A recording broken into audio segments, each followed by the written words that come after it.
Hey, everybody, and welcome to another watch along here on Prime Time with Sean Mooney. And we have a very special guest with us. Go ahead and say hi to Rob Bartlett. I Hey, Rob. wouldn't call it special, Oh, Sean. an awesome guest, tremendous guest, fantastic guest. You may have you've listened to his podcast, and we talked a lot about his career with the WWF, and so from that we decided, hey, let's do a live watch along with Rob Bartlett, who was part of the original broadcast team for the very first Monday Night Raw when Vince shook it all up, took a show and just decided, hey, what the hell, let's just do this and we're going to change the world. And they did. Rob, you may know, is a very successful comedian, spent 31 years with Don Imus after stopping by the studio and refusing to go away. But it's been, before we even get into the WWF, it's been quite a career for you.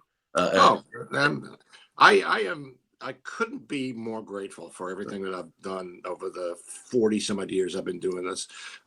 Between stand up and being able to do The Road and David Letterman and Conan and all that kind of stuff, and then doing character work on TV shows like Law and Order SVU and Good Wife, and I got 5 episodes of Elementary coming up this summer, and Imus. I mean, that was the creme de la creme. I mean, everything I got to promote through that.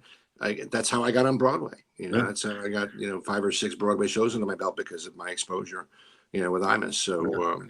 I've done it all. Just incredible. And folks, when Rob came along, now this was during, the late 70s, early 80s, when a lot of people don't remember, but stand-up comedy was gigantic across the United States. Restaurants and every week had nights, where they'd have comedians come in, and people who weren't even comedians who wanted to be comedians. But that was a great period of time in your life too, because it did give you the chance to get on a stage pretty much every night, and then take it from there. Yeah, it was a great time to start out because it was new, it was fresh, it was exciting.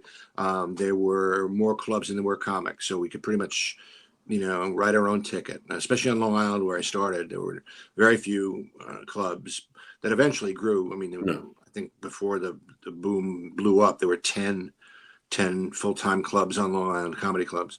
But there were one-nighters in Jersey, and then you had all the showcase rooms in the city, and then there was The Road. I mean, any city that was within an hour driving distance of an airport, there was some kind of a bar that a retired cop owned who decided to turn into a comedy club. Right. And you could work every week on the road for like 3 years and never repeat a club.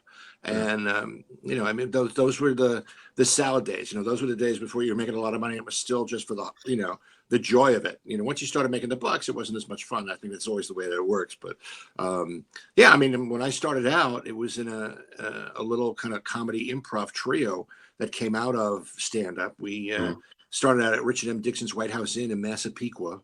Long Island, and that's where I met Bob Nelson, another comic who I'm sure people know is, a touring guy, big time headliner, and Eddie Murphy. Eddie and Bob and I were the identical triplets, and we worked for a couple of years together, and because we were friends, and we thought it'd be a great idea for us to book shows together. We could each do our own acts, but then we could do improv at the end of the show together. We just loved each other's company that much, so that was.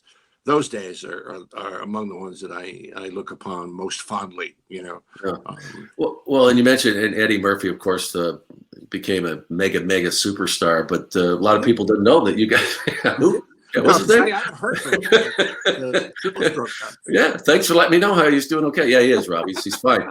But it was a great connection there with the comedians like that. But then, as you mentioned, as we talked about, Imus was the one that really put you on the map out there. The people got to know you, not just the radio audience in New York, but then he had his show with MSNBC, and you got to do so many of your great bits, and of course, you're known very well for all of your impersonations. And so, I wanted to get a little background on that because eventually, that would lead you to Vince McMahon. And I think that definitely had something to do with it. The story, the origin story, like it's Spider-Man getting bit by the radioactive spider. The origin story was I used to do a lot of benefits for Special Olympics in Connecticut. because Mike Lupica was a friend and his wife was very involved in Special Olympics Connecticut, and I Right. would always make myself available to any of the fundraisers that we do, dinners and auctions and that kind of stuff, because it's a really great charity. I mean, you meet one of the kids and that's it. You're done. You're in for life. Yeah. And it was I think it was an auction / dinner somewhere near, I think it might have been Stanford. So Yeah. it was near the headquarters. And I was supposed to get up and, I was kind of emceed. I interviewed, I introduced the speakers, and then I introduced the auction, and I did the auction, and I did a little bit of my act. And Vince was sitting at the table right up front, and he was wearing a 3-piece corduroy. I think it was corduroy. And what color? Peach colored Yeah. suit. Corduroy. And Man. I'm not exaggerating when I say that I think I did 20 minutes just on this suit. It was just like, gee, Vince, you look great. I mean, what do you look like, in heterosexual clothes? Things like that. I just went on and on and on and on. And like a week later, I get a phone call from my Mrs. Secretary, my Mrs. Assistant. She says, Vince McMahon is looking to speak with you. Do you want to call him back? I said, yeah. I mean, my son was a huge fan of wrestling. He was, I don't know, in middle school at the time, I think. And so I got Vince's number and I called him back and he said, Rob, how do you like to be on TV? I have this idea for a live show every week from Manhattan. WWF Monday Night Raw. He said, I want you to be one of the commentators. I said, well, Vince, I really don't know that much about wrestling. I mean, I can bone up on some stuff from my son. Don't worry about it. That's what I'm looking for. I'm looking for an outsider. Right. And I think that you could bring something different to the table. And you got to admire him taking a chance of putting something that was that raw, really, for lack of a better word, on national television live. Right. I mean, that was one of the bolder moves in television history, if you ask me. I mean, that's up there with, Elvis being shot from the waist up on Ed Sullivan. Yeah, right. But I think at the time USA was, they were in with him, and they said, you know what, we're in, So that's how it started. So that first night, and folks, it was live. I mean, it was just when we went out, when you saw me out in front of that street, that's where the show started. Right. But did you have any chance to get together with Randy and Vince to at least work a little bit to see how the chemistry would work, or how would you? We did one or two kind of like fake run-throughs, I think, up at the headquarters. It actually wasn't at the headquarters. It was like another facility that was across 95 and the other side. It was Hamilton, the television facility. Yeah, right. So it was like a television facility. Yeah, and we went there to do some, kind of run-throughs, and I could tell at the first run-through. First of all, Randy, again, one of my absolute favorite people I've ever met in my life. He was just the kindest, warmest, most welcoming, funny, just a genuinely terrific human being. And he went out of his way to make me feel comfortable, and I've always been very grateful for that. So we hit it off like right away. And I had seen him, I think I was in the audience when he proposed to Miss Elizabeth, which, I kind of did an impression of him hey, I was there when he said, Miss Elizabeth, when you marry me. And said, no. Yeah. I was okay. All right. Now we know the rules. Wasn't a good time. No, I mean, but he was just terrific. And so we did some, some matches. We did some run-through matches. They were dry and we just added. So, and I think Vince knew right then that this might not be the best of ideas, because I really wasn't that, my style of comedy at the time was not really, I don't think it really blended well with what they were doing. Because that world is so much larger than life. Yeah. You made fun of the normal. That's where you got, exactly. And to be honest with you, I don't think they needed me. They didn't need that. They needed, they just needed somebody to like let it go, just let it go, and let it be what it is. Let the WWF be WWF. Yeah, and it's one of my favorite T-shirts now. Is the Two Pandas Wrestling. Yeah. I still can't believe it that Vince lost that lawsuit. You would think a man like him with that power, but he would be able to like put a hit on all the pandas in the world. Yeah. They're gonna say, "Hey, I got to talk to you for a minute. Hey, Yeah, we got a little discussion." Ling, come over Yeah, here. yeah, I want to talk to you about something. yeah. Well, the what was interesting though also is that, and we've talked about this. You really, it was like Vince said he didn't want you to prepare in a No, sense or do homework on wrestling. Looking back, do you think maybe that wasn't a good idea? That maybe if you had known a little bit more about how that world worked, it you might have know what? been. I think the idea was sound. I think the idea was bold. And you Yeah, can say what you want about Vince. yeah, He's not a guy who will ever be known as not a bold man. He makes bold choices. He makes bold decisions. yeah, And I gotta admire the decision he made to do that, because I'm telling you that was really ballsy to do something like that. Even in 1993. yeah, Even then, I mean, there wasn't really that much. It was cables like HBO, Showtime, and Cinemax maybe, but that was it. There were none of these other cable outlets. There were none of these other on-demand or streaming, outlets like mhm, Netflix or Amazon, and so it was a very contained world. There was only so many outlets they had at that time, and of course that made the viewership that much higher because there were fewer choices for them to make. right, I remember hearing Rob Reiner say that when the All in the Family had a hit episode, it was like literally three-quarters of the American public. Because it right, was only on once. You couldn't see it again, and because there were no VCRs, you couldn't see it again until the summer rerun, and everyone talked about it at the water cooler on Monday. And yeah, now, and I don't forget what he said, it was like 60 or 70 million, or I don't remember how many it was on All in the Family. And now, because there are so many stations, so many channels, so many outlets, you get 12 million. It's a huge hit. oh So God, yes, yeah, it's how it changed. So that's why, I mean, I've always thought that decision was, very, very bold. And yeah. I wish it could have been better. Yeah, so going into this, Mhm. and folks, that's why I kind of wanted to lay the groundwork. That this was a new world for Rob. Yep. Absolutely. I mean, I did the same thing. I came from outside, Hmm. but they brought me along. I mean, I had a pretty much a year to really kind of get my bearings, get accepted. Like I said, get accepted. That's about as far as it goes. Hmm. But you were kind of thrown into this like a rodeo. It's like, yeah, well, here we are. Okay, watch the horses. Watch the bucking Broncos and tell us what's going on. Get And dizzy for grandma. yeah, but there was definitely some moments, but this first show, a lot of us going into it, at least from my viewpoint, we saw it. Okay, it's another show. It's a kind of a new idea, but is it going to last? Because the idea was to do these shows in a smaller venue. I don't think that the Manhattan Center's held more than I don't know, maybe a couple thousand, maybe less than that. Oh no, I And think if it was 1,500, 2,000, it was a lot. yeah, that you were. I mean, and the place was jammed to the rafters, and it was also unique in the fact that they were right on top of that ring. Yep. That audience was right there, and you had at this point had worked thousands of crowds. I think at this Oh point. yeah. I But mean, what was your impression first when you really got in front of this different brand of people that go and watch professional wrestling, or the WWF especially? it was. I can't like find a,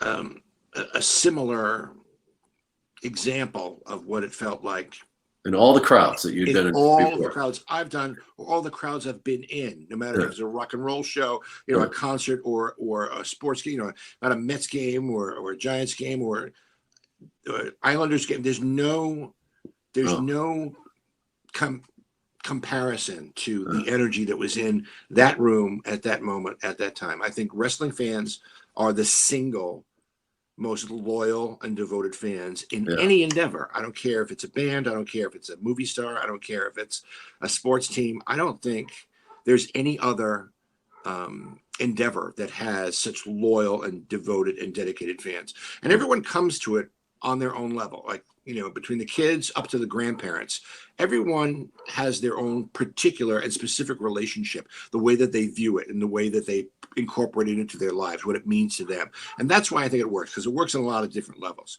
But it was like, I get chills thinking about it now. We were in the back and we're talking, the place was empty and we're talking and we're going over whatever. It's like being backstage for any other show. And for some reason, I didn't hear anybody coming in.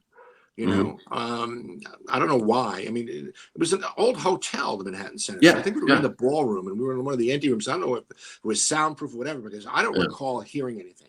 Yeah, it was upstairs. Yeah. Yeah, and then this is when it's time, and we walked out, and it was like, it was just, I can't describe it. The crowd was like this throbbing, massive energy, and they were just, and I think it was also a throwback to the old school because it was so small. It was in a smaller venue. I think that, you know, professional wrestling in the early days was in small gyms and ballrooms like that, and so it was kind of a throwback to the classic days of wrestling. And the crowd, man, they didn't want to be anywhere else than right there at that moment. And that was one of my favorite things, was that energy was just, I mean, unless you were in that crowd, you'll never know what it was like. Yeah. And I'll tell you that what was also interesting then is they did like a warm up, which, you know, when I talk about that people would go out, say they'd have a comedian go out, but they went out there, and I wish I recall who it was, but they fired that crowd up. And, you know, and by the time we went on the air, they were ready to blow the roof off that place. Yeah, I mean, and as we'll see, but whatever they did worked. Yeah, and as you're going to see as we get into this, that it was really, there's no question about it. And I was outside, but I mean, I got to sneak in there between the takes we did with Bobby Heenan, and it was different. It was absolutely different than anything I had experienced at that point. I'd been with the WWF for a while, and so I remember thinking, he might have something here. As far as you know, this thing taking off and people really enjoying it, because it really brought you felt that energy, and you felt it through the television set too. People watching at home, and they really did.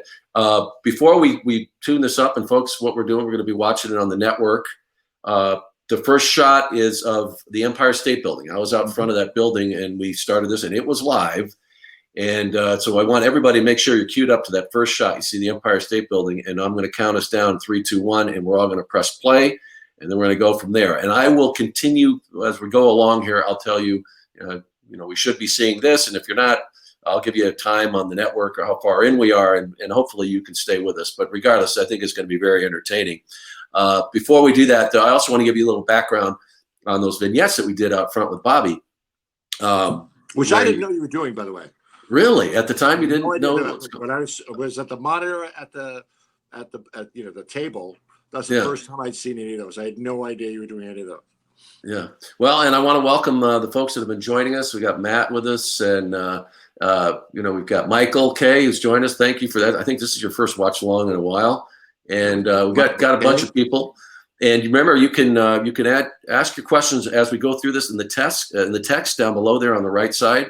You can, and I'll keep paying attention to that and bring them up and ask Rob the questions when it's over. If you want to come on screen with us, you can do that. You folks that have been with us for previous watch-alongs, you're going to be able to come on screen and ask Rob a question, anything you want.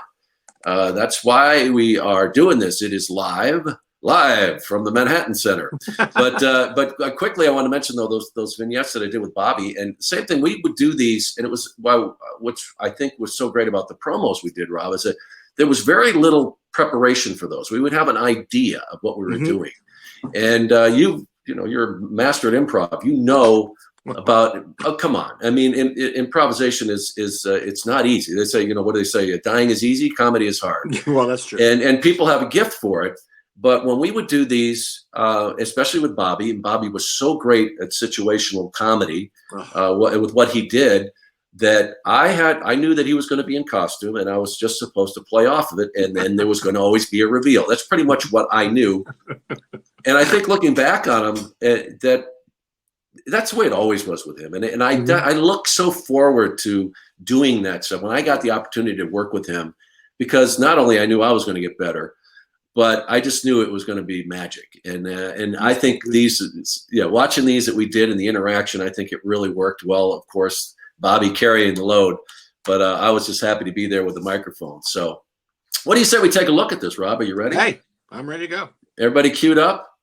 Everybody get set to go here? Okay, so I'm going to get to the play button here. I'm going to count us down from 3.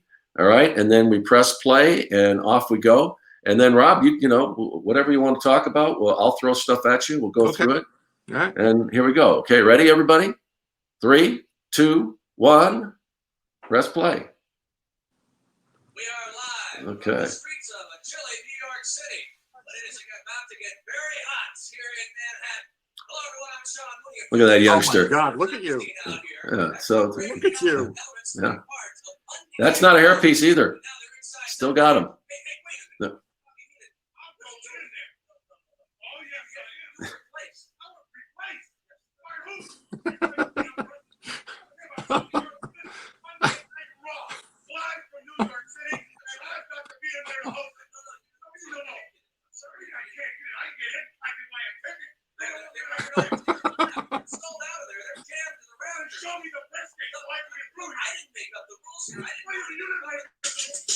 And off we go. And that's classic Keenan right there. He got the whole plug-in, telling everybody where we were, what it was, and I am being wronged. And I had no idea that I was replacing him, at least in the storyline. So that was one of the interesting things for me. So even going in, that they didn't cue you in on that? No. Oh. Okay, and then we got Vince screaming. You could probably do a good Vince here to bring it in.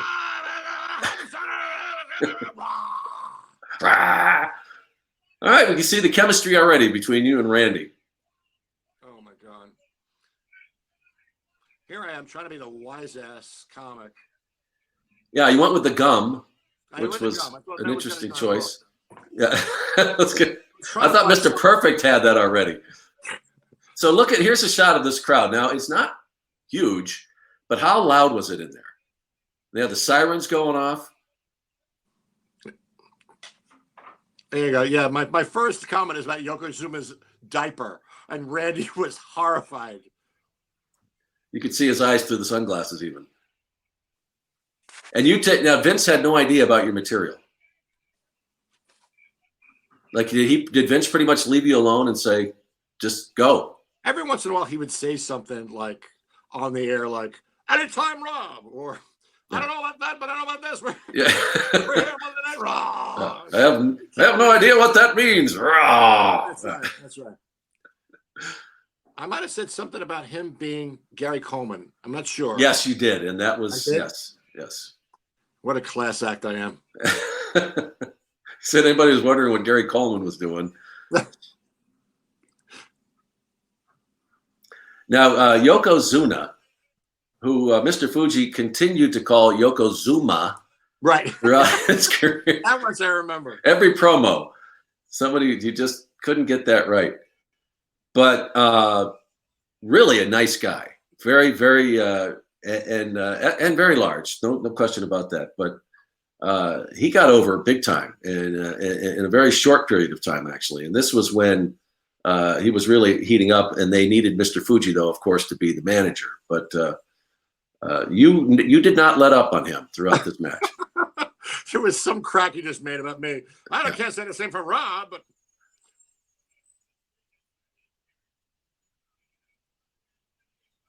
I mean, he was legit 500 pounds and would get even larger during his career. Yeah, he was and actually had training in Japan. He was a sumo, right? Yeah, he was legit. I mean, he was the real deal. Over there, the larger you are, the better. I mean, the more more they love you. And they got all the chicks, Rob. They got all the chicks. So. It was a great line from Randy. He doesn't even have a zipper.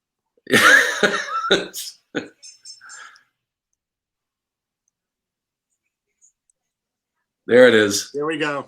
Ass like an amphitheater. Did you have these lined up, or are these just coming? Uncensored. Rob. Yeah. Said ass. Oh, God. I'm passing a kidney stone right now. Yeah. It's not quite as painful as watching this, just so you know, folks. Was there a feeling of uncomfortableness? I mean, right off, or did you think, well, I'll slide into this thing, it'll get better? What was the? Well, there's always that, nervousness whenever you do something, no matter how prepared you are. This was, not a lot of preparation, but I thought I was just going to kind of give in to the spontaneity of it and see what happened. Yeah. And now, in retrospect,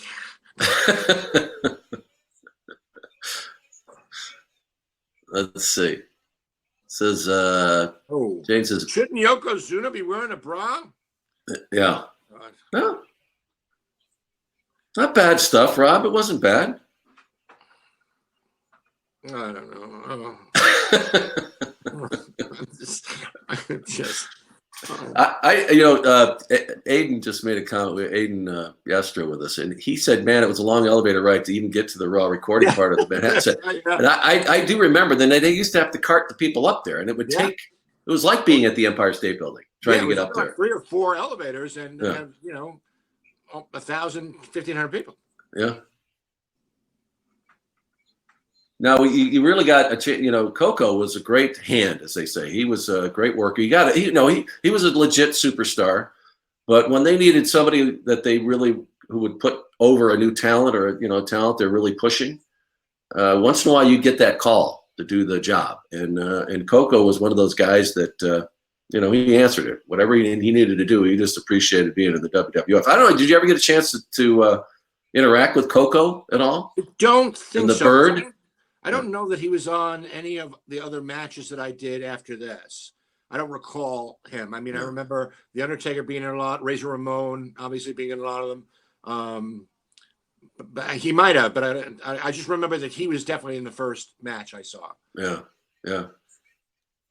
But this is definitely this new platform that they were very high on. I mean, they put a lot of work into getting this going, but. It was because, as you know, Rob, what the Superstars and Challenge were the Saturday morning shows. That's what everybody watched. Right. And you never really got a chance to see superstars go at it. It would always be the superstar would go out there and they'd have some guy you'd never heard of before, and they'd beat the living stuffing out of him, and then they would push whatever storyline was going. This was an opportunity, and we'll see in this show, and I remember thinking about it, that they had a lot of the big time talent here. They had the Steiner brothers, who were huge. Yeah. And also, Razor Ramon made an appearance. He didn't actually, go out there, but, they had Max Boone, who was this guy, but he went up against Shawn Michaels for the Intercontinental Championship, which turned out to be a great match. And then Undertaker was on this one as well. Yeah. So this was really the first time that folks were going to be able to see a lot of that. And it was in a short format, just like the other shows.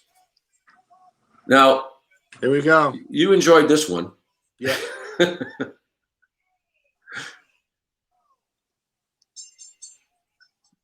Did you have the line yet? There it is. Record players just skipped and Guam. Skipped and Guam. Right. This one before it was like, apparently there's no Japanese word for leftovers. So, I love the one though. The record players just skipped it. It's just skipped in Guam. Guam's a funny word, right? It's words. You can't go wrong with Guam. No, you can't go. Whatever you say with Guam, you're going to get something with that. Here we go. But as you see now, you can see right there with Yokozuna, when he came down off the ropes there. Now he landed. You could see on his one of his legs, and he kind of broke the fall before he sat down on Coco. Right. If you did anything to piss him off for whatever reason, right, he didn't break that fall. He just came down. Yeah, and there was a few people. The story goes it was basically a jobber who had dissed Mr. Fuji, who was going up against Yoko, and Yoko gave him the full ride. Oh my God. I think I broke a few ribs, and I think that a few other internal injuries. But that's how he was able to do that. You talk about 500 pounds dropping on anybody's chest. Now, folks, I hope if you're watching now, Rob, you guys are back now? I paused it when I saw the promo there. Okay. Oh, you want to get ahead? Okay. It should. With the signs. Yeah, and they got the lady in the ring. Hang on. We don't want to get behind here. No, I'm still gonna. All right. Fast forward. Folks watching at home, pause right now. Everybody pause. Okay. Oh wow, is that The Rock? You got to go back, man. This is The Rock. In the promo. There. Oh my God.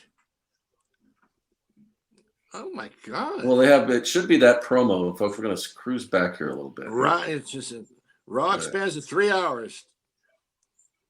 Oh my God! Just The Rock looks like he's 14 years old. Well, he probably was then. That's one from from 93.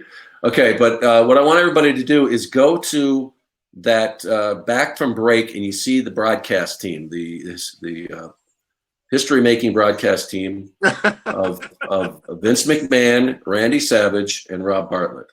Yeah, here we go. Okay, so you see, let's see, we got the Royal Rumble. This was on the network. You're seeing a Royal Rumble promo. I got it. Okay, but I want everybody to pause as soon as we get to that. You see Vince, Randy, and Rob. We're going to pause. Who's the guy there on the left with the porn mustache? That's what I'm trying to figure out. I don't remember him at all. All righty. Okay. Everybody got are we back with the team? Everybody's with us? All right. You were with us, Rob? You right on the broadcast team? There you go. Okay. 3, 2, 1, press play.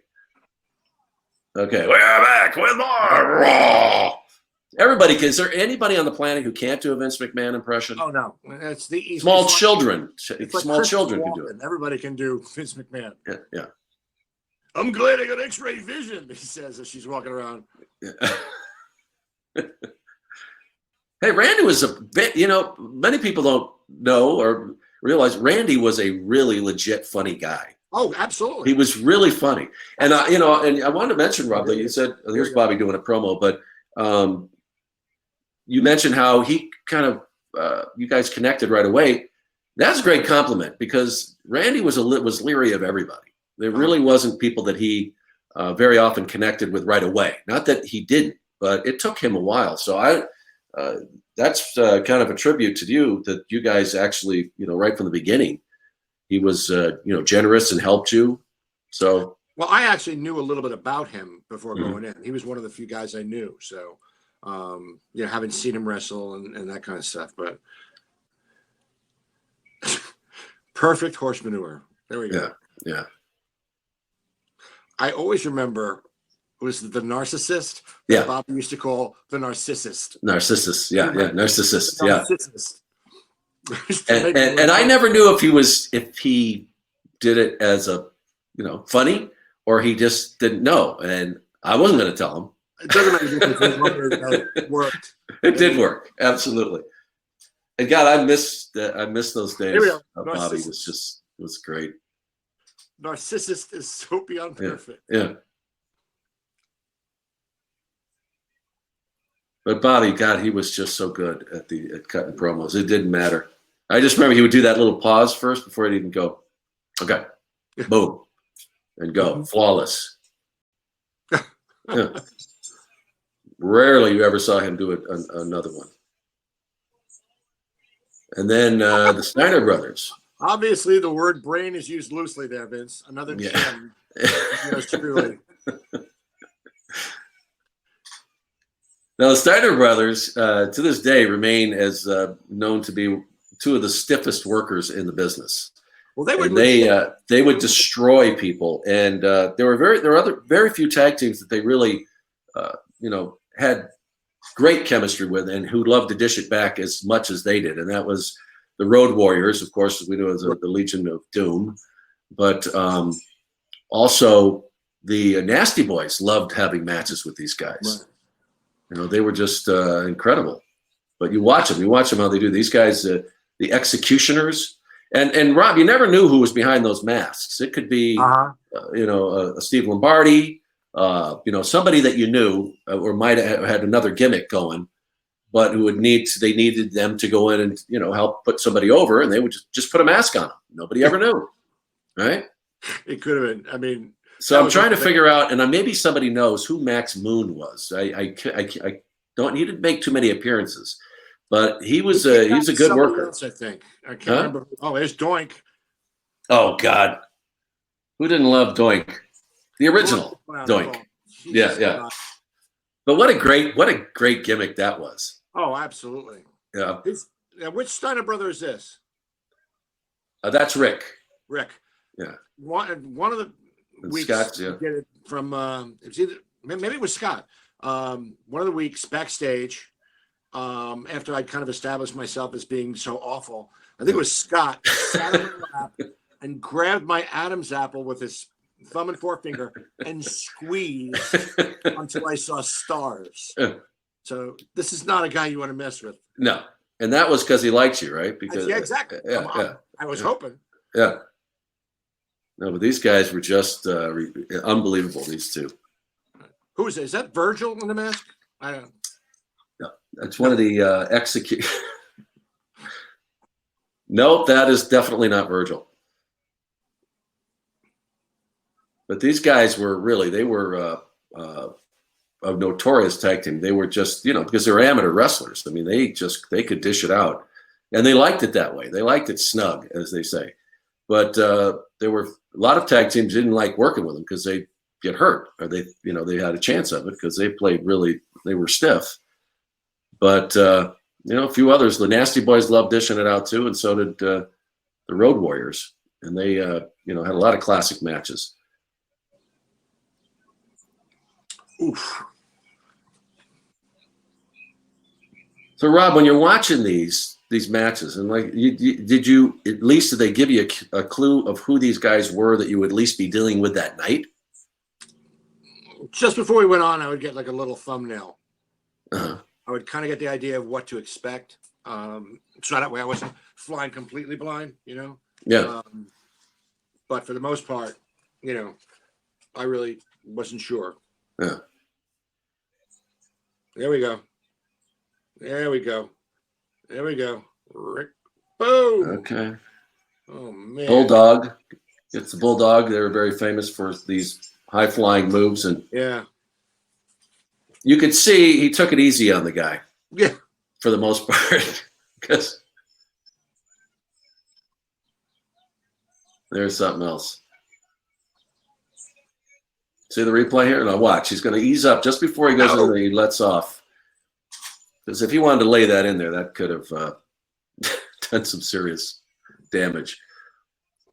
And what else was, okay, now here we go. This is one of my favorites. This is what's Bobby and Drag. Oh, I think I gave it away. Sorry. I love the part where he's like, hitting everybody with the bag.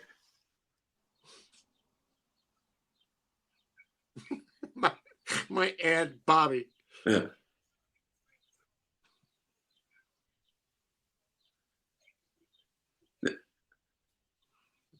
He would go the distance, man, to get the joke.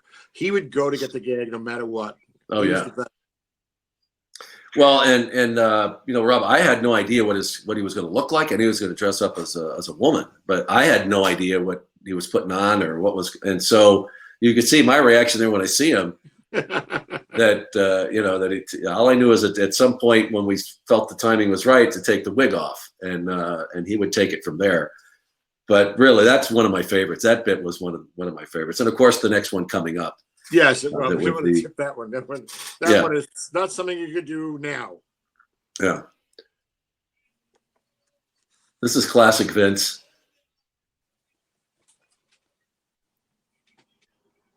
With Razor Ramon.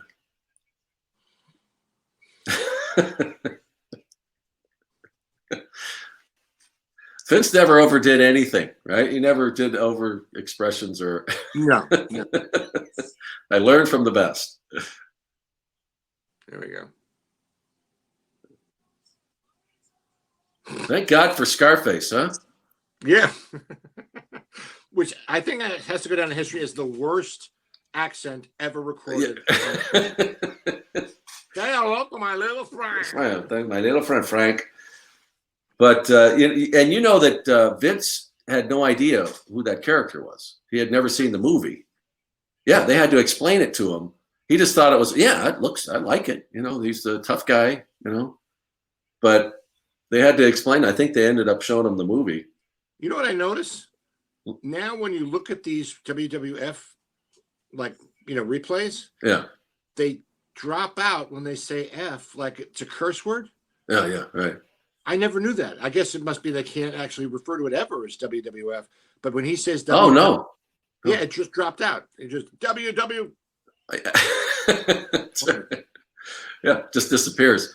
And that's the thing too, is that even when you refer to that history, as you talk today, anybody with the company will not say, yeah, back in the early 80s with the WWE, they won't say WWF. It never existed. Right. And it has been erased. And they went so as far as where, if you go back, they digitize the shirts if it has the logo on it. That's how serious that ban is. And I don't know if it's more of a legal. It's probably more of a legal issue. I don't know, but Hey, me, Bret Hart, you were 8.5 years on the WW. Hey. I am numero uno. If you're gonna go big, right, Rob? That's it. Go big or go home. Way over the top. And the toothpick. Look at Vince's hair. Is that like? I mean, that's like perfect. I mean, that should have gotten like a credit on its own. His hair. Oh, look at he went to a place in New York City. He used to go, I think, every week at a barbershop in New York City. Take the limo down there and go in and get his haircut by the same guy. And the tan, I'm sure, too, right? Yeah. I think maybe he could do that at home. I don't think he had to go anything special for that. But, yeah, his hair was, I got to give him, I didn't even realize that, but his hair was classic. And of course, so was Razor Ramon's. I mean, with the little curly Q down the front. That didn't, that didn't just happen, Rob. The toothpick is a nice touch. Oh, yeah. And then I remember the joke you had at the beginning of this. You said that if Yokozuna would stop eating, we wouldn't need the headlock for hunger. That was. Yeah, I was doing my best to promo the upcoming events. Yeah. No, you did. You did your best. Between that and Ico Pro, I really just hoard myself out completely. Yeah.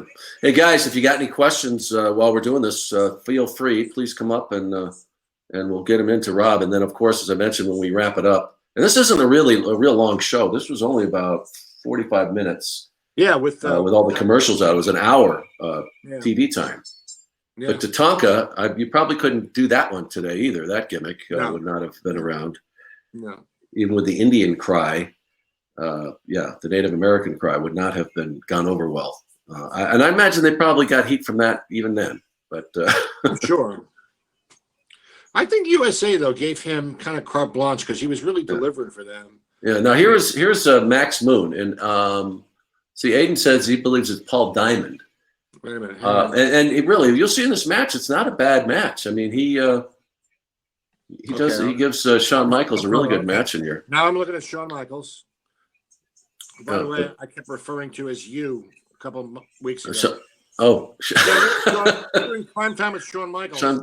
Well, that got a bigger pop, I'm sure, that people thought you were going to be with Shawn because he's still incredibly popular. I do not remember Max Moon at all. No, he didn't make many appearances, but you do remember the outfit. That's one tough to forget with the.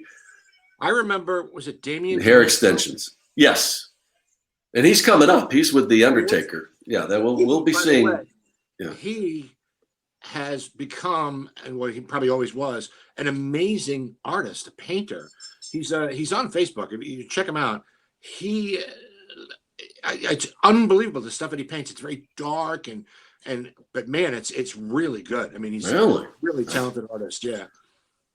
Oh, that's amazing. Not the Damien Demento from radio from the days that we.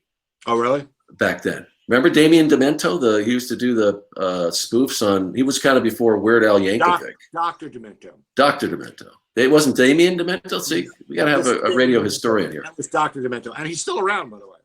Is he? Is he still doing a bit? He's still doing. I think it's Dr. Demento. Somewhere. He may be on XM or something too. So. Really? Well, there you go. Thank you for almost saving me there. I tried. But I'm sure, they got a lot of these names from people that were out there like that. So, but Shawn Michaels at the time was going through a big transition. This is after kind of the breakup of the Rockers. You remember the Rockers? That was the high flying tag team that was really popular in the WWF, and was starting his singles career here. Was the Intercontinental Champion.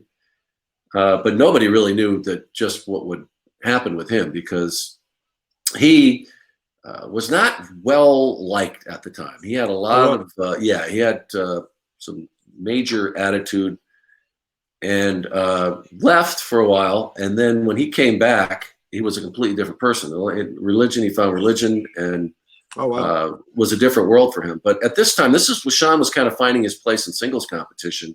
He was very popular before, but when you make that change, it's a big deal, and Sure. some don't make it. It doesn't, they just never are able to carry on from there. And his tag team partner Marty Jannetty pretty much was the end of the road for him, at least with the WWF. He had other issues going on, but it just shows you that you never know. I always remember working with those guys, and I thought, if anybody's going to had it really together, I thought it was Marty. Shows you what I know. Yeah. Sean became gigantic. A lot of guys who had it together. Is it Doink? Yeah, he'll be coming. He's coming in to ringside, but okay. But if you watch this match, and if it really wasn't a bad match, I mean, this was the kind of stuff they wanted to step it up a little bit and give people a little more from the television tapings that we did, and where this was live, of course. But I mean, that people could see on TV when it wasn't just a guy come out and squashing people. Right. That's pretty much they got to see, and this changed everything. It really did. Uncut, uncensored, and uncooked. That was my little.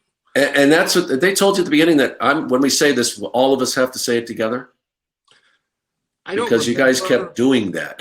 I was doing it in a row. I mean, mine was uncooked because I guess that was raw.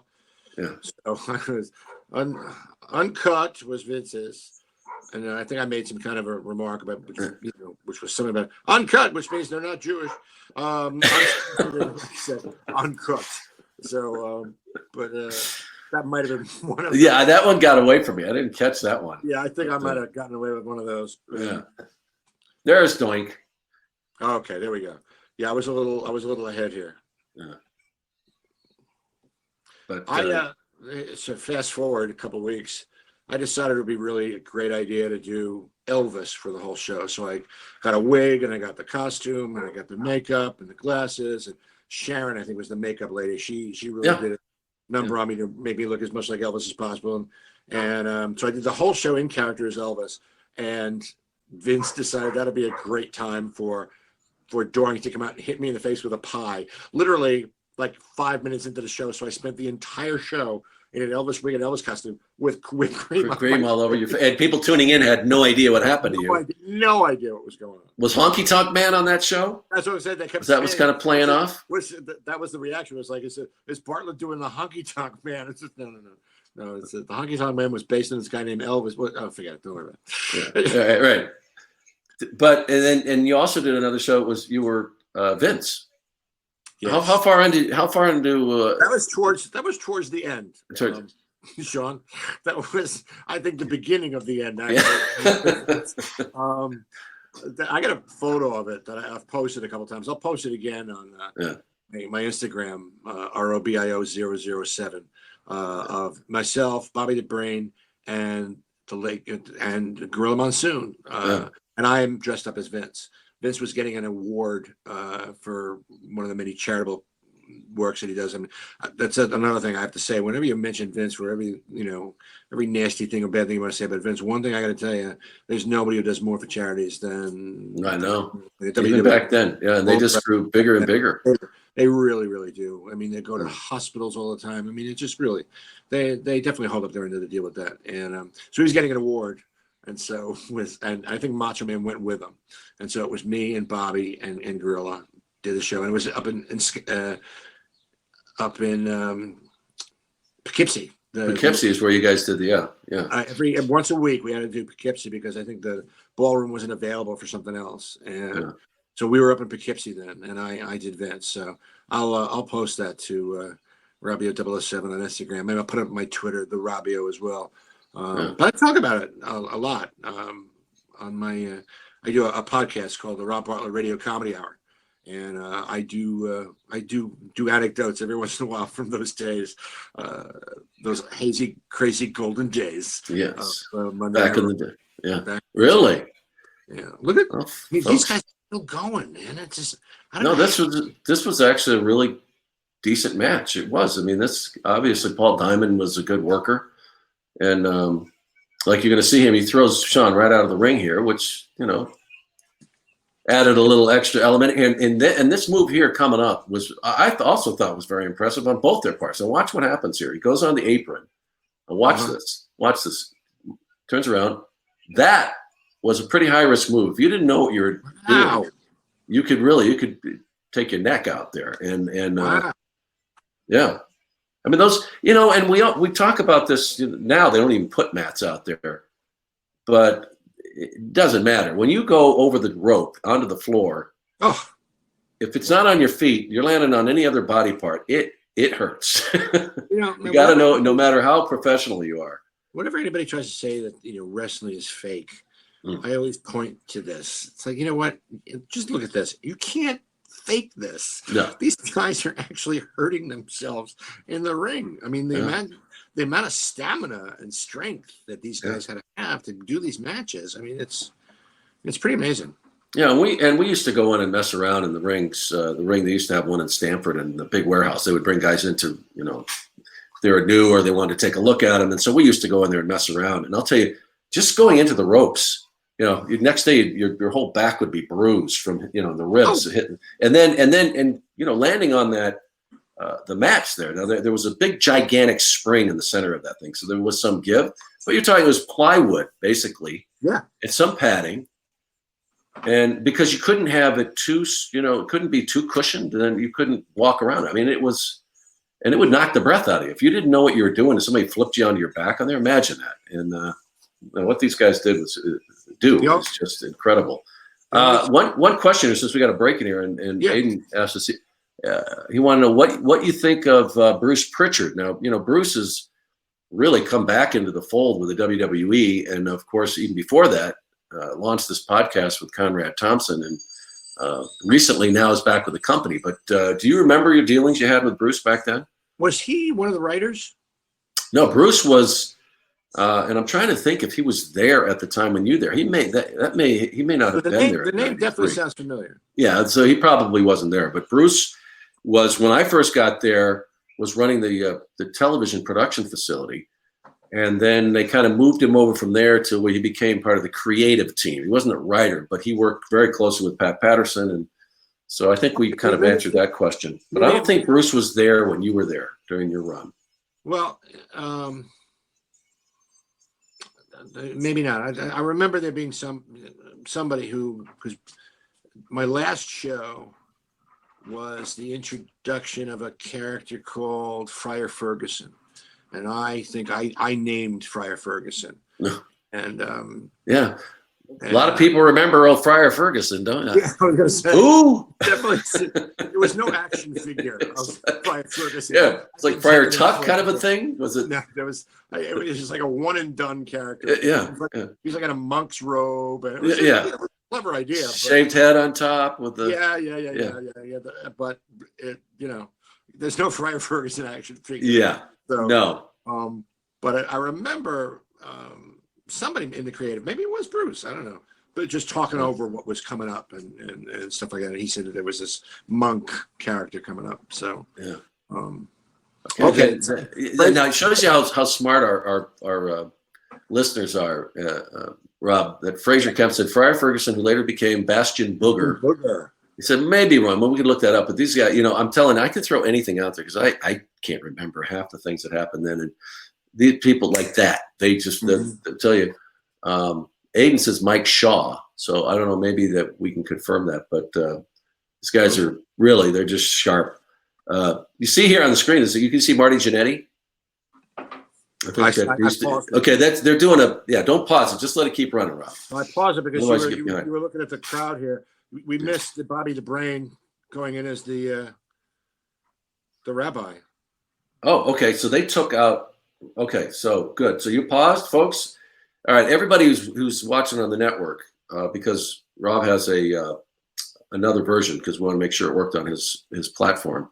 But anyway, everybody who's got the watch on the network, go ahead and scroll through the Raw or the Royal Rumble promo. There's a big Royal Rumble. It lasts. When we used to do these promos, they would be I don't know, 6 or 7 minutes long, 7 minutes long. It would be Gene did a lot of them. I did a bunch of them where we would just, it was a gigantic event center. Remember, I used to do those event centers in between. Yeah. You know, it's, hey, coming up at the Madison Square Garden, this, Right. and then we'd have the talent interviews in between. They do their promos. Well, we would do these for, you know, say the Royal Rumble. That would just be forever. They would just be, and so anyway, he's wrapping up here around 30, 35, 34. God, it's tough to watch. You know, I see these with Gene now. He was just so good. Did you work with Gene much? Did you ever get to do some stuff with Gene Okerlund? Yeah, God, bit, just but, the greatest ever. Another nice guy, you know. Yeah. Just a terrific individual. You know, the thing is that, and it's no disrespect to the new people that they have that are, you know, announcers that they have with the WWE, but you look back at people like Gene Okerlund and Bobby Heenan and Gorilla Monsoon, just classic. They, to me, if you think of professional wrestling, Giants. those personalities just come to light here. Okay, so anyway, we're going to back up. Rob, are you at the beginning of that now? Of when we come back? Yeah, when Bobby comes back, Yeah, comes back in the Hasid outfit. Yes. You're So hold on, don't press play yet, everybody. Let's get queued up there. Hope everybody gets queued to right where Gene wraps up here. Yeah. And then we cut to you. Okay. And you're standing there holding the mic. You're in front of the Manhattan Center. Okay. So you're paused, right? You're paused. Right? That is the 1000th episode of Raw promo. Oh boy. Yeah, that's a later. Came later. Okay. So are you queued? They do this big pan over from in front of the Manhattan Center. Okay. Are you paused? Are you paused? Okay. All right, folks. Everybody should be at the same spot. We're just coming back in, and this has to be my absolute favorite because I'm going to tell you a little story afterwards about what was going on then. But here we go. 3, 2, 1, play. Okay. No more room inside. Yeah. They're already doing promos for that. Oh, excuse me, sir.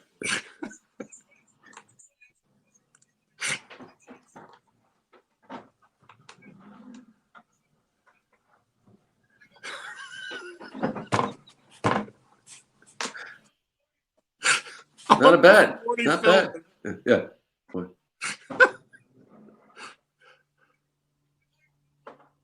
Ta-da. He got the discount ticket. Beard goes up over his nose. Oh. There we go.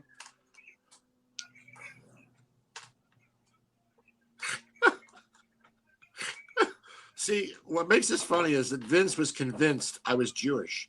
So he had no idea that I wasn't Jewish. So he thought that was going to be a funny little addition. No, didn't get that one right. Yeah, but that was just so funny. And the story I wanted to tell you with the beard, and it was one of those horrible, I don't know what material they make it out of. Uh-huh. But it was just, that scratchy, whatever. And it wasn't well glued. So Bobby kept getting pieces of it caught in his mouth. And he was like, and when he came out there, and I hadn't seen him, and when he did that, when the beard goes up over his nose, and I almost broke. I almost lost it because it was just so funny. And I didn't know if he was going to choke on it or something, but it added to the bit. But that was a shoot. That was going on. And that was really, I think of all of them, that was my most favorite because he did the accent was great. And then he says, I got the roof, fiddler, roof. I got to go to the roof. My nephew Rob, I've got to go see my nephew Rob. He's up there with everybody. So it's great. I got to go. I have a fat aunt and a rabbi as my aunt and uncle. All right. So now we got Kamala. Yeah, it's a promo, I think, for the past Saturday, right? Yeah. Well, yeah. Right. They had Bobby Heenan and Gene Okerlund. We're going to be in New York City. But now you're seeing Kamala in there with the two Whippleman, Harvey Whippleman. Yeah, and they were beating on him. I actually was in the ring with Harvey Whippleman. Oh, really? There was an event in Madison Square Garden, like in the middle of my tenure with Become Slick. Yeah. And he was managing Giant Gonzalez, I think, at the time. And Vince had gotten us tickets, my son and all his friends. We were like 2 rows from the ceiling. I told all the kids, I'm with the organization. We're going to be ringside, and we get the tickets for 2 rows from the ceiling. Here's Damien Demento, and You mean Dr. Demento? No, I'm just kidding. yeah. Yeah. And they called me down, but I had already gone backstage to see him to complain about the seats, and so I come out from backstage and I go into the ring to interview Harvey and John Gonzalez, and they were like making fun of New York City, and this is at the Garden. And so I did this whole thing about how, you can't make fun of New York City. It's the greatest city in the world. And, and I made fun of Harvey and I made fun of John Gonzalez. And John grabbed me on the shoulder like a Spock pinch and squeezed so hard I went to my knees. And then I did my finishing move, my famous finishing move, which is running out of the ring. Yeah. Do the same finish, Rob. Okay, I can do that. I have been mistaken for Paul Bearer on more than one occasion. I will just say that. I have. We get a good shot of him. Not, there's a little bit of a resemblance, I have to say. No. Yeah, he was one to skip the tanning bed. There's no question about that. He was another. I like, and there's a line coming up here, folks. I don't want to ruin it, but I thought it was a great line that you had. And we see the Fink in there, Howard Finkel, and I haven't seen him in a while, and I know he's been in ill health, but he was actually he's at WrestleMania this weekend. I saw a couple pictures. Good for him. Yeah, Bruce Pritchard had a picture with him. I saw Jeff Jarrett also, but I'd been trying to get a hold of him. I'd love to get Howard on the podcast, but he's not been in good health at all. So it was good to at least see him out. But a great voice, and he helped me out a great deal when I was my early days with the WWE. Yeah. Okay. I think we lost Rob. Here he comes. Got a signal. You still there? There you are. Am I here? Yeah. You know what it is? I got to plug this in. Oh, so you don't lose the. See, it looks just like me, Paul Bearer. Hang on a second. Yeah. Just hang there. Let me plug in my iPad. All right, you go right. I'll fill the time. I'll do the commentary here until you go back in. Yeah. But Damien Demento, and he did a great job. I don't know. Rob's gonna put that shirt on. Okay. The Undertaker. Now, everybody, when did you guys all sign on to the Undertaker? Right away? Were you in? Did it take you a little while? I have to tell you, when I saw that, and I remember hearing about the, that they were going to do something like this with this, and I'm thinking, boy, how are they going to pull this off? And because you see kind of bigger than life characters, but you think that they might do well, but then they don't last. Well, I guess it worked out kind of well for the Undertaker, wouldn't you say? Big bar there, and this is, this was a great match to see on TV. Great way to wrap it up. So you see here with the Undertaker, we saw some of the signature moves that we come to know, and of course he'll have the pile driver coming up, but the tombstone rather, but sends him into the corner there, and then you got to have a little comeback here. Whoops! I think we're on the ground now, folks, with Rob. Hey. All right, you're still with us. Hang on. Am I here? Yeah. See ya. All right, here I am. Trying to set it up here. Yeah, as Fraser said, as soon as I saw Survivor Series in '90, Taker's debut, I was hooked. Yeah, it didn't take long. I think that it's a real professional operation here, folks. Yeah. Are you going to put that shirt on behind you when it's over, or what's going on with that? What's it? I said you got your shirt behind you. I was steaming my shirt, thinking I was going to wear a shirt and tie for this. But oh yeah, and then you said, "Oh wait, it's going to be with Mooney. I know better than that." How's that? Perfect. All right, that was a quick match, but I remember the one line you had in here I thought was great was to say, "Who's the guy with the cocktail shaker?" You had the urn. All right, that was great. Yeah, with the ashes. Yeah, the martini shaker. Of course, once again, over the head of just about everybody in the room except for me. And you. Now, did you sense any hostility in that room from the crowd? Because they couldn't hear what you were saying, and they didn't really know. I think the crowd basically made up their mind really early. It was, you know what? I don't think so. Yeah. Now, Rob, are you with? Do we see Doink yet, or did they go to a commercial on what you're watching? No, I see Doink. He's okay. With Vince. And Vince and who's the other guy? The guy from Hawaii. Oh, you're a little bit ahead, but it's Doink is with Vince at the beginning of this thing, and what a great gimmick this was. I loved Doink. He was, Jack Nicholson should thank him, because if you that's right. Really, when he did the bit, in Batman, Joker, it was Doink. There's no question. They bouncing around and laughing at his little jokes. I mean, that would he must have watched several matches involving the original Doink. Yeah.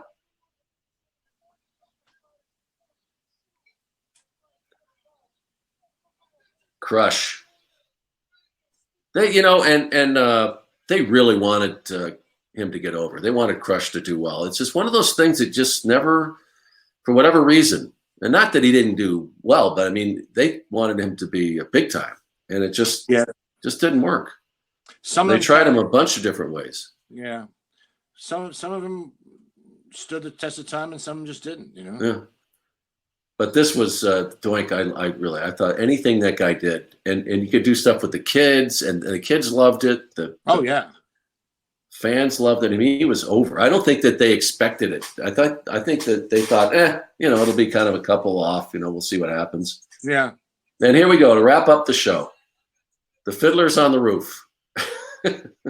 There he is. He's actually in the lobby now. Yeah. He said, "Yeah, you can go. Go." And there you have it, folks. The very first Raw on January 11th, 1993. Yeah. Letting him up just in time to for the end of the show. Yeah. But looking back as in years, and we discussed this in the podcast, that you really do look back at that time fondly. It was really a great time. I mean, when you say, even though I know it was kind of rough and you felt out of place, but at the same time, that was kind of a thrill, wasn't it, to be in that part? And that was a big part of WWF history. Yeah, for better or worse, I'm forever attached to wrestling history, and I'm proud of it. And like I've said before, it was a crazy, weird time. But I have a lot of fond memories of it because, for the most part, the people I met were really terrific.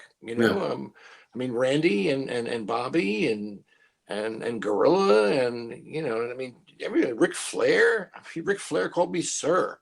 Here's this legendary guy calling me sir. Yeah. I'm looking forward to seeing his daughter wrestle tonight in WrestleMania. Yeah, so you're going to tune in. I have to now. Yeah, I know. Yes, you do. Now, and I've reawakened my wrestling fans. What back then? I got to say, I'm a big fan of that. The hot redheaded Irish chick. You're going to be watching that tonight. Back then, what did your fans, the fans you had originally that watched you through Imus and the other things you had done? What was the reaction of people on the streets of New York? Because that's, it was very easy that's what you did. You didn't arrive by car and then, get whisked into a building. I would say that my fans, the ones that I supposedly was bringing to the table, they pretty much had about the same reaction to me doing that as the wrestling fans did. So it was, everybody seemed to know it was a bad idea. Like Rob,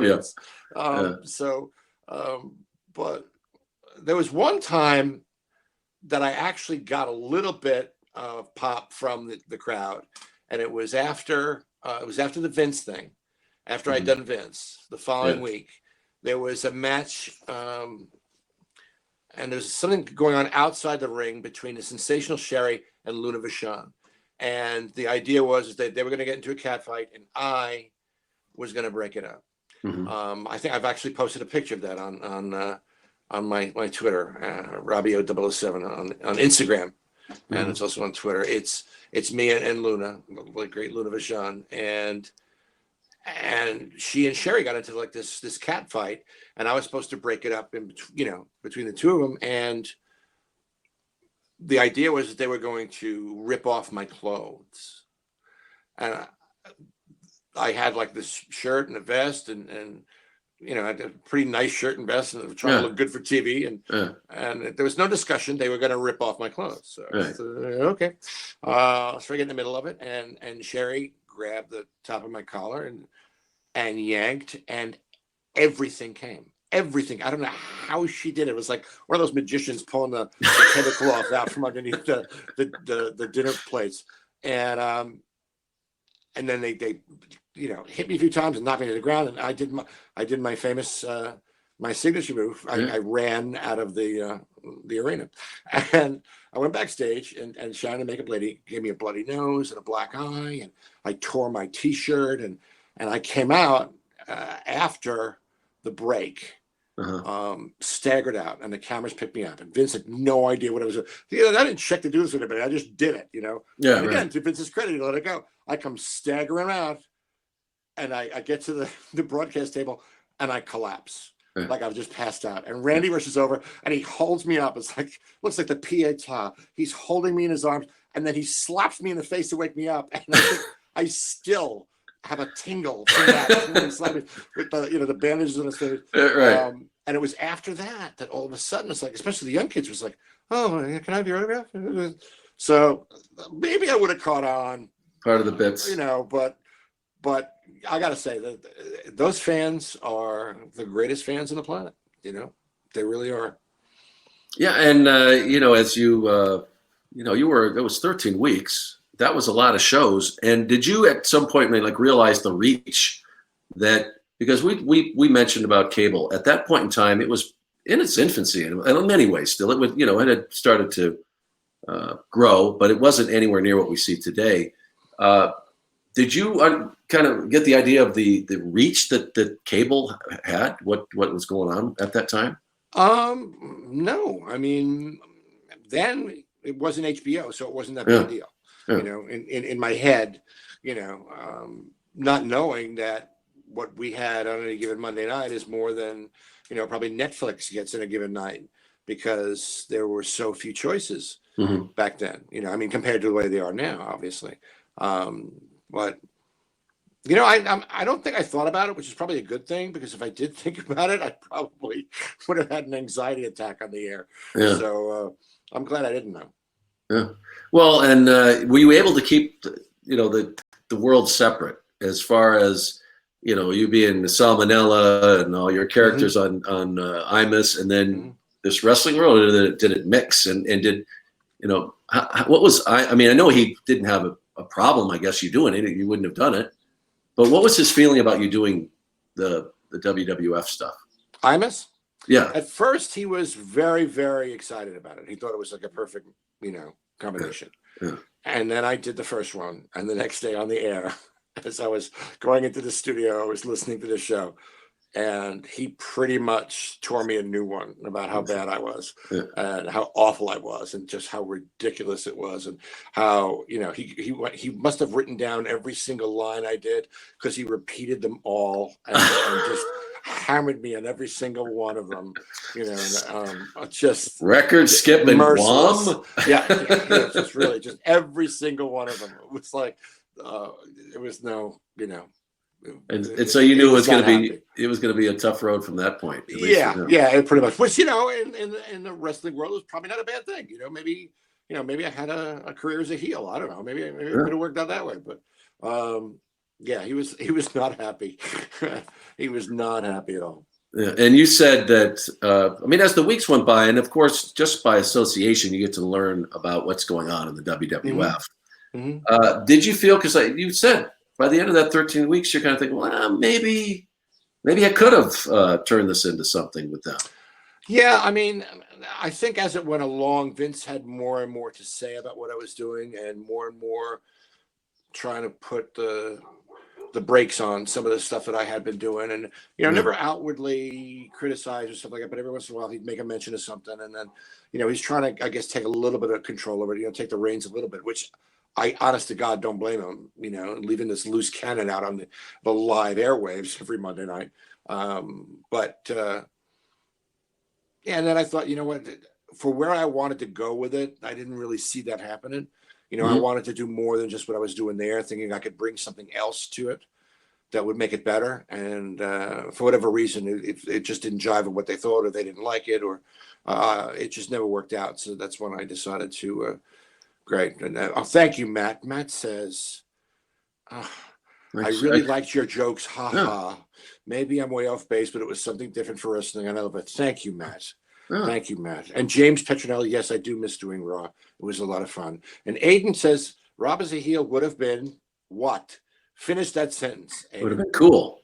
He said would have been Right? cool. Is Yeah, it? Did I get cool? I yeah, didn't get cool. I yeah, just would have yeah. been, because I'm waiting for a disaster. No, he says it would have been cool. Oh, Yeah, cool. and you know, that's even that period of time though. They didn't really have that show was not written. No, It wasn't structured, and as no. we've seen now, as it's with Saturday Night's Main Event, that was one of the first shows that we did that was really, you know, pretty much to the point it was scripted. Mm-hmm. And I know a lot of people had problems with it initially because they weren't used to doing that. It was just say, okay, here's my storyline, and I know my character really well, and I just let me go, and this is what this guy would say, and it was really hard. But you probably would have enjoyed a little more structure, especially with your background. And not that you did a lot of improv, but at the same time, you know, you do Broadway, you do TV shows, and at least you have an idea of what we're doing instead of Yeah, okay, whatever you see, just react. yeah. It was I don't know. I mean, somebody that just asked it if I could do it over again, would I? And I think I might. I mean, if they ask me now, I might do it with knowing more than I did now. You know, Yeah. did then rather. It would be interesting. You know, but for what it was that I was doing, at least at the time, it just wasn't a good mesh. You know, and although it was, again, I met and worked with just a lot of great people. You know. Yeah, I never leave anything without a certain amount of sadness, a certain amount of bittersweet. No matter how much, you know, it might have sucked, I always leave with a little bit of sadness. And I definitely left that with a little bit of sadness, because it was definitely a period of my career. It was a, you know, little episode of my career that, you know, just didn't. It's like when, what's his face, did his alter ego. Who's the guy, Friends in Low Places, the country singer. Garth Brooks. Garth Brooks, he did that. Yeah. Chris, whatever his name was. That's Yeah. kind of what I was on. That was my version Yeah, right. in my career. I was Garth Brooks's Chris, whatever his name was, on Raw. So, But did you take something away from it, though? I mean, did it help you later in your career? Because one thing I really enjoyed about that part of my life, and I was there for, you know, just 5 years, but nowhere would I have gotten that experience to do studio work, to do live interviews, to do, you know, be in an arena in front of 25,000 people and have to do an interview or do something. What did you get out of that experience that you probably wouldn't have really gotten the chance to do with other stuff you're doing? Because stand-up is usually smaller crowds. And yeah, I mean, I definitely learned a lot about being on the air live, yeah, you know, and what that entails. I definitely learned, you know, in the very, very beginning, as you watch this show with the sound up, you hear, you know, I'm stepping all over everybody until we got into a rhythm where everyone knew to let everyone else get their word in. It was just a jumble. It was really horrible. But again, it was just the fact that we hadn't really rehearsed enough. And, you know, I learned eventually just, you know, shut up and let it happen, and only jump in when I had something and make sure somebody else wasn't about to say something. So that way, at least everyone could be heard. You know, little things like that. And I kind of got an insight into how it is to run, you know, a dynasty like that is. I mean, you know, the fact that it is as huge now. I mean, it was huge then, but it's even huger now. And see exactly how Vince ran it, and make no mistake, Vince ran it. It's all Vince. There's no, you know, there may be a board of directors, quote unquote, but it's Vince. I mean, he's responsible for everything. And it's pretty incredible that, you know, he had the vision and knew exactly what it was he wanted to bring to the people, but he wasn't above taking a chance, you know, on something different, just to see, you know, throw it up against the wall and see if it sticks. And that's, you know, there's an adage that says, you know, there's no there's no success without a certain amount of risk, you know, and you should do something that terrifies you. Otherwise, you're just going to be doing the same thing over and over again. And that's what I think he did. And I wish, you know, I had been more successful, but obviously it didn't hurt the brand any. They're still there. That's right. They're still in business. Thank God. Still in business. Yeah. You know, Well, Michael Kay has an interesting point up here. He said everybody imitates Vince McMahon now, but I remember when you did it on Raw, not too many people were imitating him. You kind of crossed sacred ground because I do. Everybody had a Vince imitation, but nobody did it, you know, in front of a camera. Well, I had really nothing to lose, but everybody else. Like, I remember doing it, and I didn't tell too many people I was doing it. I mean, I let Bobby know, and Bobby let Gorilla know that I was going to be doing it, just so it wasn't a total surprise to them, because that wouldn't have been fair. But when it was over, like all the camera guys, all the backstage people, all the production crew, they like stared at me with their mouths open. They couldn't believe I had the guts to do that. And I thought, well, you know, you can't, but I can, and so I did. And so the following week, everybody was looking forward to what was going to happen in the pre-show meeting backstage. I think we were back at the Manhattan Center that week, and I forgot somebody was Kevin Dunn or somebody said, you got to come, you know, got to come in the back. You know, we're having a meeting, whatever. And I went back, and everybody in the production was in the little room with the little steamed chicken buffet. Everybody, all the wrestlers, all the managers, all the production people, all the camera. Everybody was in this room. I mean, there must have been a couple hundred people squeezed into this room. Yeah. And I'm thinking, oh, wow, there's something big is going to go down here. I was kind of worried what was going to happen. You know, somebody die or no, because I think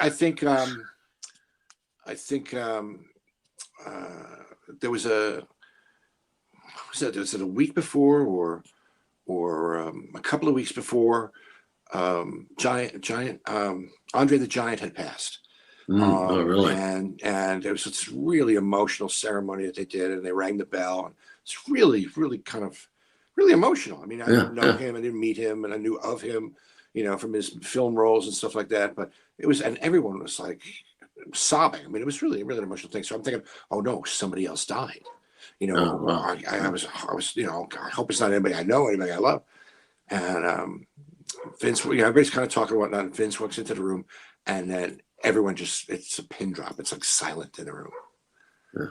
And he looks over, he goes, Bartlett, you're fired. And everybody went berserk. And then the following week, I think it was the following week, they went up to Poughkeepsie, and the joke was they didn't tell me. And so I was in the room at the Manhattan Center, an empty room. And I think I did the intro to the following week. I think I taped it that night for the following week. I was in the empty room. And, you know, that was kind of getting back. Yeah. And then Vince had a great time that show, because I wasn't there for it. And then the following week, I think it was the Luna Vachon and Sensational Sherry thing. And then two or three episodes after that, it was over. Yeah. And when you made that decision, because you do say it was your choice. I mean, you're the one that said this isn't going somewhere. Mm-hmm. How did that go down? Did you get in a room with Vince one-on-one? No. Did you tell other people? You know, I probably didn't handle it the best way at the time. My liaison to everybody, and in terms of, you know, dealing in the business aspect of doing the show, you know, my manager Gary and myself, it was always through Kevin Dunn. Mm-hmm. And you know, we'd have a phone call like once during the week, just to touch base, and, you know, maybe give me a little idea what was coming up and whatever. And, you know, again, a total pro, Kevin. And I called him and I said, you know, I don't think this is working out, Kevin. I think I'm just gonna beg off. I'm gonna take my leave, and you know, best of luck to you guys. But I'm not really helping the program any, you know, and it's kind of clear that this is not gelling. It's not really working the way that Vince had anticipated, and you got a good thing going here, and I don't want to mess it up. So I just told Kevin I never had any contact with Vince about it. You know, I probably should have, you know, been man enough to go face to face with him, but I just thought it was the easiest way out and just left it at that. So. Yeah, but you said that Kevin was disappointed. He was other plans for you. It was like, oh man, he said, I really wanted to do that stuff. You know, I wanted to do that sketch show. And I said, yeah, I know. I said, but, you know, think about it, Kevin. It's really not going to happen, man. I mean, it's not exactly in the same vein as what you guys are doing. And what you're doing is working. It's perfect. So why do you want to mess with it? Why do you want to add something to it you don't need if it's working? Yeah. You know, so that was that. Well, maybe you should repitch the turnbuckles. I think with the they have the network now. What the? That's true. I mean, why not? Why not? I mean, what was it? The movie they just had was pretty much the same thing, right? Isn't that the story of the wrestling family? You know, Yeah. It was based on one of the first women superstars. That Absolutely. So, yeah, and it's you know, the network has got all kinds of programming on this, so who knows? But have you seen Vince since? Have you ever had a run-in with him? Or really, all these years? All these years I haven't. I think if he knows I'm going to be somewhere, he happens to like be out of town or something. I don't know. It's, you know, I don't hold anything against anybody. You know, it was an experiment. It was a great idea, but not every great idea winds up coming to fruition. But I had fun. You know, when all was said and done, I had some fun, and I was a huge deal for my. You know, now my oldest son, who was the only son at the time. I have 3 more since then, but my son, you know, I was a superhero for 13 weeks to my son because I got to take him backstage at Madison Square Garden. He got to hold the belt and meet Randy, and he met Virgil, and he met Brett, and he met, you know, just everybody, and all these pictures and stuff. And you know, that kind of stuff is priceless. You know, even if it was just for that, it was worth it. So. Well, and you should feel very good that you were among those. And I remember back at the time, Vince was, you know, he was around. He had the opportunity to get out a lot more, I'm sure, and he did a lot more. He and Linda went out, you know, in Stanford, and he was a big fan of New York radio. I know he listened to you guys every day, and that's how I found Todd Pettengill, who was another guy that came in. That he was in, and same with you know, Jameson, who came in, you know, and you as you mentioned, he was always somebody who was looking for more talent. Besides that, besides from the world of professional wrestling, and I think it enriched and has enriched the business. Not all of them worked. Many, you know, probably a majority of them didn't. But it really, to me, it changed the business. It certainly helped me when Vince realized that we needed talent that wasn't, you know, didn't come from a wrestling family or one of these you know, studio TV wrestling companies, you know, that would just do these, you know, these matches in these small buildings with no lights, and when they started bringing people in, it changed the business forever. So, you know, you were a part of that, and a part of their history. And, you know. It got me another gig. Yeah, I got a voiceover gig for a TV commercial. I think it was for Miller Beer. Yeah, where it was a wrestling match between a little person and a guy with a chicken, I think. And I was one of the announcers, voiceover announcers on the side. And it was definitely because I'd done Raw that I got that gig, the Miller Beer commercial. So I at least owe that to Vince. What did everybody who worked for the organization think of it? Like, I'm curious as to like people like you, what you thought of what they were doing with me on the show. Well, and you know, at the time, the show itself, like I said, was this new thing, and I think that if they would have stuck to the program, you know, what we were used to seeing, if they would have put Bobby and Gorilla out there, it would have just been another, you know, one of our productions with them doing the play-by-play, and it would not have been different. And I think that they absolutely needed to shake it up. And somebody even made a comment on here. You know, you think that it would have been easier if it would have been a 2-man booth.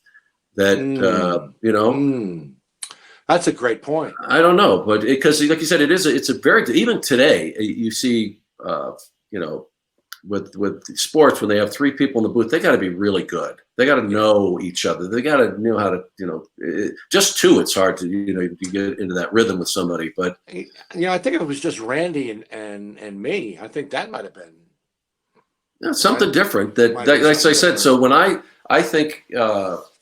That it was a great call at the time. I think that it is because they wanted it to be very different than what people had seen, and it was.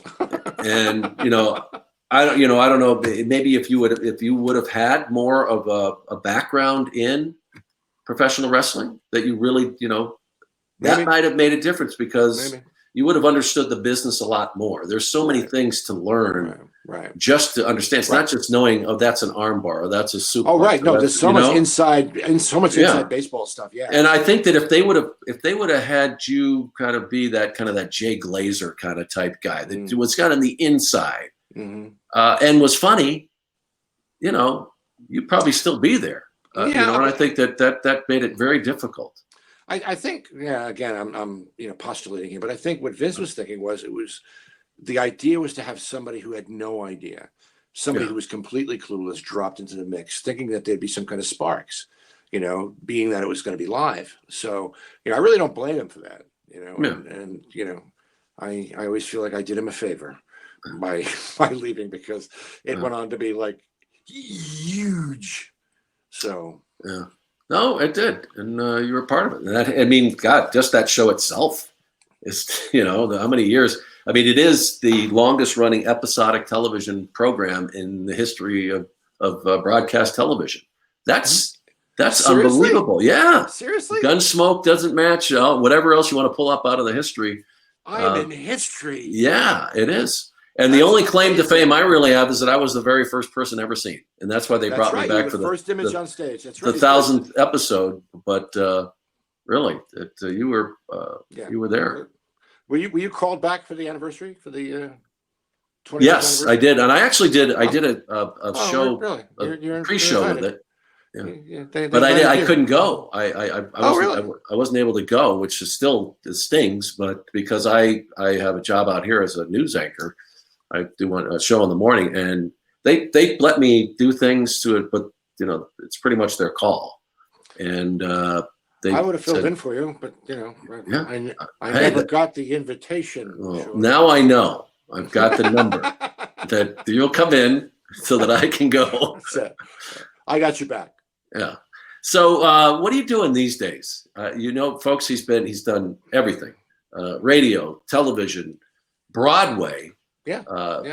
Television programs, the CSIs, and so. Yeah. I got 5 episodes on Elementary. It's the final season of Elementary, which I think starts in the summer. I think they do that as a summer show. And when they can catch it on CBS, it's on CBS TV. I play a police captain. So my dream role, I got into acting just so I could play a cop. And now I can die a happy man. I actually play a police captain for 5 episodes, and it's a great story arc. So, awesome. It turns out I'm not that great a guy. I also do a podcast, the Rob Bartlett Radio Comedy Hour, which we do every week, which is a lot of fun. It's kind of like sketches and stuff, and it's been through a couple of different incarnations. We started out as a sketch show. We would do it live in front of stand-up microphones like the old-time radio shows. And then we went to taping it in the studio, and then we wound up, now it's just me doing all the voices and everything myself. But I think we're trying to go back to the idea of having a little troupe of sketch people. So that's the Rob Bartlett Radio Comedy Hour. You get that on iTunes and Google Play and wherever you get your podcasts. Absolutely. I also have a TV series thing that I created called Ruthless Spectator. It's on Amazon Prime. Amazon TV. If you have Amazon Prime, it's free. If you don't have Amazon Prime, it's $5 for the entire season. Now it's only 3 episode season, but it's the entire season. Get the whole thing. Get the whole thing. It's breaks down binge. to $1. It's an easy binge watch. It's an easy binge watch. You don't have to. What's it called? No, seriously. It's called Ruthless Spectator Presents, and that's on Amazon, and you can get that, download it, and then we watch it and then leave a review, because if you leave a review, then it helps us in the hierarchy of the search engines. But that's what I've been doing, and there's something else coming up, but I don't really want to talk about right now. But there's something else exciting. So keep listening to the Rob Bartlett Radio Comedy Hour podcast, and you'll know exactly what it's going to be shortly. Yeah, I mean, you're still at it. Do you do stand up still? Do you get out? Very rarely. Really? It's a very different world than it was when I first started. Obviously, when I was doing it on a regular basis, it's the business has changed so dramatically. You can't get on stage unless you bring a crowd to see you, or you have to pay to be on stage in some of these clubs. And there are a lot of comedians. There are more comedians now than there've ever been. And so the competition is that much greater, and they work a lot cheaper than people like me. So I pick and choose. I do corporates every once in a while, and I'm going to be going on the road with Billy J. Kramer from the British Invasion. He's the guy who did Bad to Me, and he had a hit with Do You Want to Know a Secret before the Beatles did. Lennon McCartney used to write all his songs for him. And so he and I are going to be going on the road together and doing some theater shows. And he's a great guy. He's a friend. He's got some great stories about the Beatles, and I'm the world's biggest Beatle fan. So I'll be doing my stand-up, and he'll be doing his hits. And then I think we're actually going to do a number or two together at the end of it. So I'm pretty excited about that. So you still get to do your John and Paul and I still get to do my John, Paul, George, and Ringo. The closing bit I used to do was, it was originally to She Loves You, and I would act out all four of the Beatles doing She Loves You with just a tennis racket. And I have to say, because I was such a huge fan, I studied every nuance of each one of them. So when I do it, anybody who knows the Beatles is impressed. I remember doing it once at the Improv in LA, and Mickey Dolenz from the Monkees, the drummer, was sitting in the audience. And as I got to the point where George does that little foot dance he does, like he does in A Hard Day's Night, Mickey actually pushed himself up on his hands in his chair and kicked his feet because he knew exactly what I was doing. You remember. And so I'm hoping maybe I'll do that when I do a number with Billy J. Kramer. But it's you got to keep moving. And like it's not enough that you're doing the news. You got to keep doing it. Got to keep hammering, babe. And got to get those kids through school. And you were a great announcer. I mean, I really thought you were really professional. You were really solid, and you had the perfect tone. Your reactions with Bobby were just you're perfect straight man. You knew when to repeat a line so that he could get the joke line out. We do the setup and you repeat. I mean, you definitely had the goods. So and you still do. So you need to be acknowledged for that, because you were really terrific. Then. Well, gone too soon. I look back now and like, what was I thinking? That, but maybe two of us should come back and do it. That's right. We should. We'll do WWE Cooked. And see how that works on the network. I'm cooked. I don't know about you, but I'm cooked. So, how tough is it though to do comedy today? Well, comedy is, it's like you said before, the death is easy. Stand up, at least, Dying is easy. Comedy is hard, and stand up in itself is difficult, just because you're all by yourself and you're alone on stage, and there's no more vulnerable, naked position you could be in, and comedians are not known for being the most stable individuals. Exactly. Psychologically, it's not like we don't all have psychoses and neuroses that you could run down your arm. So to be in a position where you're putting yourself on stage looking for approval, which is basically why we got into it in the first place, because we didn't get enough attention or approval from our parents. That's a difficult position to put yourself in. I mean, you're putting yourself in a position that you couldn't be any more vulnerable than if your pants were down around your ankles, which I've done once or twice. It doesn't really work when you're desperate. Yeah, it doesn't really work as well as you think. But just the atmosphere around today, and politically correct and all that kind of stuff. I understand a lot of it. I really do, and I've always erred on the side of caution for the most part, at least when I realized what I was doing. I don't ever want to make anybody feel bad when I'm doing my act. The whole idea is to make you feel good, to make you laugh. If I'm doing something that's going to make you feel bad, especially when you don't deserve it. Now, I made fun of Vince McMahon, but he deserved it. He was a man who was in the public eye, and he had some things that he had to answer for, as far as I was considered when I was doing his impression. You just want to break his chops, basically. It was all good natured. It was all in fun. But now there's this whole thing about trigger words, and I used to be able to do colleges, and if I was a young comic now, I couldn't do colleges because the list of rules and regulations and things you can't do and say is unbelievable. And I have friends who have been fired in the middle of shows because they said one word that was misconstrued, triggered, and it triggered somebody. So that makes it difficult. And to me, to be a joke, there's certain things you shouldn't make fun of. unless there's a point to it. You know, I mean, there's some dark humor and that kind of stuff can work depending on who does it. Like Mel Brooks making fun of the Nazis. No one could get away with that but Mel Brooks. You know, and Mel Brooks does Blazing Saddles. Yes, I mean, come on, right? That too. I mean, you know. But in it, people don't miss it. You know, it's like All in the Family.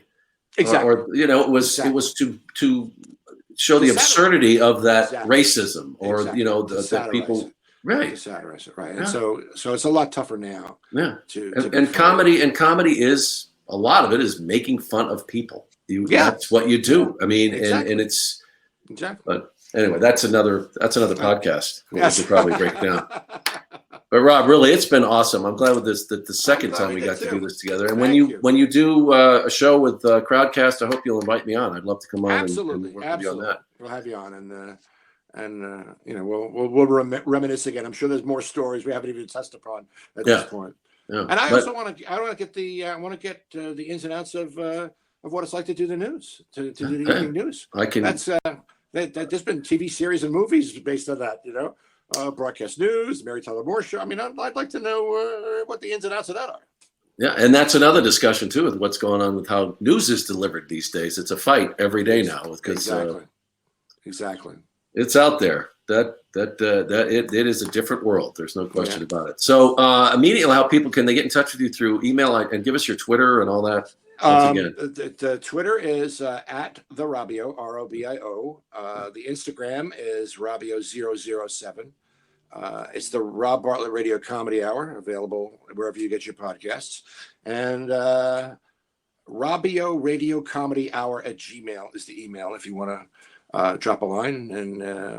And then on Amazon Prime, The Ruthless Spectator Presents. So you have a lot to do. You have a lot of homework, boys and girls. And don't forget to tune into Elementary this summer and see Rob play the fat police captain, which is kind of typecasting. But can't wait to see it. And guys, thanks for all the questions. You're really shy about coming up on camera today, which is kind of funny. Well, it's okay. I understand. I wouldn't have been on camera if I didn't have to. But, you know, I'm not exactly what you call a looker. But this is great. And thanks for everything. And I look forward to seeing you again. Yeah, and Rob, really, you were a big part of that history and of that show. I mean, the beginnings of it. And like I said, I think that, like you asked me what I thought about at the time, and I still believe that it was something like Vince had a vision and knew it had to be something completely different, and it was, and it was really, and you know what, and it was really entertaining. Yeah, all of it, and you were part of that. So I hope that WWE at some point gets in touch with you. I don't know if you made some appearances some of these promoters. Now I know that it's a historical thing, that it's the longest running series on television. I'm very excited. I mean, it beat out Law and Order SVU, and I thought that's been on since the 30s. So that's right. Yeah, it's up there. Well, thanks so much, Sean. I appreciate everything. You take care of yourself, and thanks to Ethan for being amazing. Evan Pollack, our guy. Yeah, he's the guy. He is the man. But anyway, guys, last comment here from Aiden. You rule, Bartlett. I'm going to leave it at that. Thank you, Aiden. You're my new favorite best friend. All right. Stay tuned. All right. Thank you so much, Robin. We will talk soon. And keep supporting Primetime Mooney. Yeah. That's a great podcast, boys and girls. Don't miss that one. All right, brother. Thank you. All right, man.